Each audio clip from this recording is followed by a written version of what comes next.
I sat in the dark, the only light in the office coming from the city skyline, bleeding through the floor-to-ceiling windows. I traced the letters on my new silver nameplate. Julian Vane, managing partner. It felt heavy, not because of the title, but because of the ghosts I had to step over to get it. I looked at the framed photo on my desk, me and my brother, Leo, at his graduation. I was beaming. He was looking at his phone. I should have seen the signs then. I spent 15 years building a fortress of a firm, thinking I was building a future for both of us. I thought I was his mentor. I didn't realize I was just his safety net, and he was waiting for the moment he could cut the rope and watch me fall. The rot started when Leo met Sarah. To him, she was a firecracker. To me, she was a forest fire.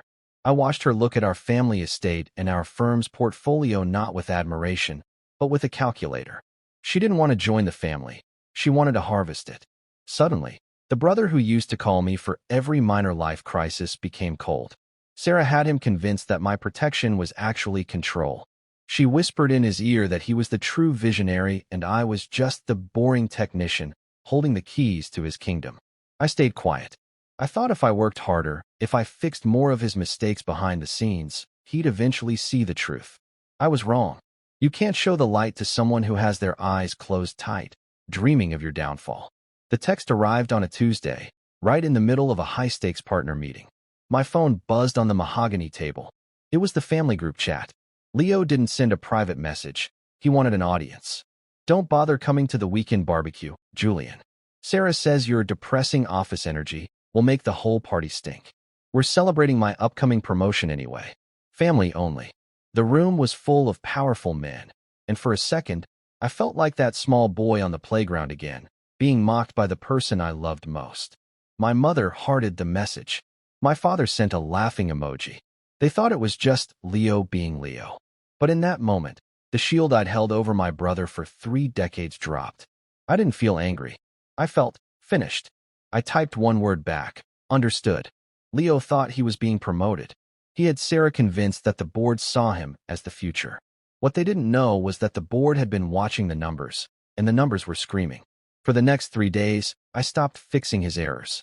I stopped calling the clients he offended to smooth things over.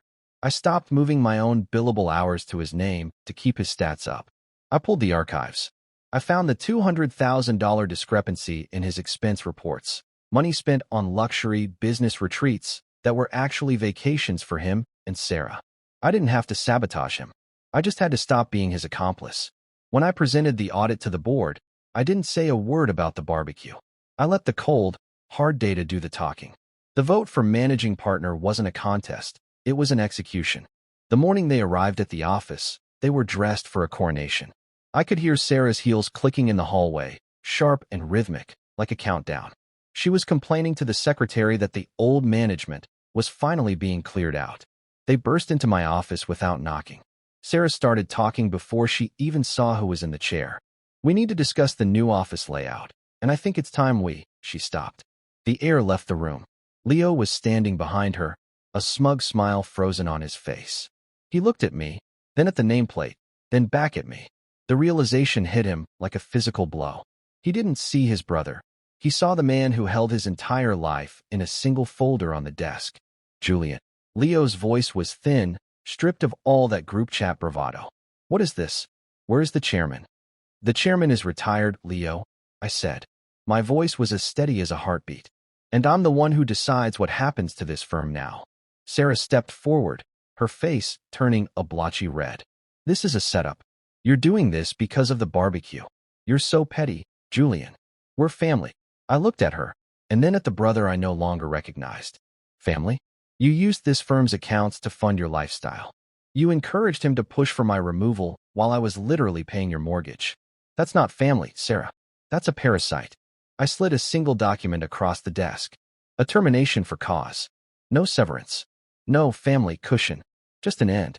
The next 10 minutes were a blur of Sarah's screams and Leo's stunned silence. He finally looked at me, his eyes shining with a sudden, desperate regret. Why, Julian? Why go this far? Because you told me not to come to the party, I said softly. And I finally realized. I don't want to be where I'm not wanted. And right now, you aren't wanted here. I watched security lead them out. Sarah was still shouting, her voice echoing through the glass partitions until the elevator doors hissed shut. I sat back down. The office was quiet. For the first time in my life, I wasn't wondering how to save Leo. I wasn't wondering if I was enough. I picked up the photo of us from the graduation and placed it face down in the drawer.